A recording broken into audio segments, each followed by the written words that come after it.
Chittagong New Mooring টার্মিনালের পরিচালনা ব্যবস্থাপনা বিদেশি কোম্পানির হাতে দিতে গত বছরের এপ্রিলে সিদ্ধান্ত নেয় অন্তর্বর্তী সরকার।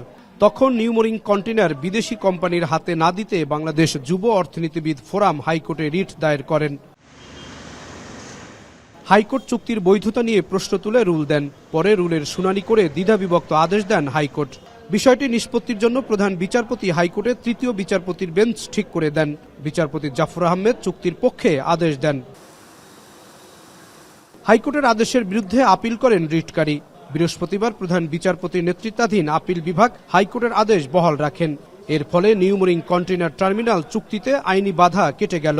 দীর্ঘ শুনানির পরে আজকে কোর্ট আদেশ দিয়ে বলেছেন যে তাদের যে লিভ পিটিশনটি ছিল সেটিকে খারিজ করে দেওয়া হলো।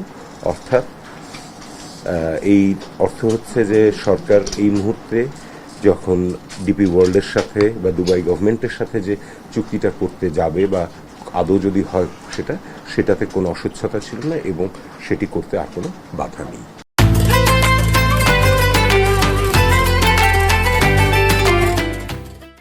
সর্বোচ্চ আদালতের এই আদেশে লালদিয়া ও পানগাঁও বন্দরে বিদেশি অপারেটর নিয়োগ দিতে অন্তর্বর্তী সরকারের সিদ্ধান্ত আইনগত ভিত্তি পেয়েছে বলে মত দেন অতিরিক্ত অ্যাটর্নি জেনারেল।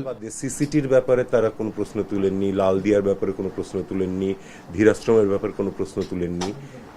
হঠাৎ করে শুধুমাত্র এই এনসিটি নিউমোরিং কন্টেইনার টার্মিনাল এটার ব্যাপারে প্রশ্ন তুলেন এবং এটাও একটা আমাদের হাইকোর্টে এই জিনিসটা উঠে এসেছে যে হাইকোর্টের কাছে এটা খুব বিস্ময়কর মনে হয়েছে যে অন্যগুলো যখন চলে যাচ্ছে দেয়া হয়েছে বিদেশিদের হাতে ম্যানেজমেন্টের জন্য, তখন তারা কোনো প্রশ্ন তুলেননি। শুধুমাত্র এই নিউমোরিং এর ব্যাপারে কেন তাদের প্রশ্ন?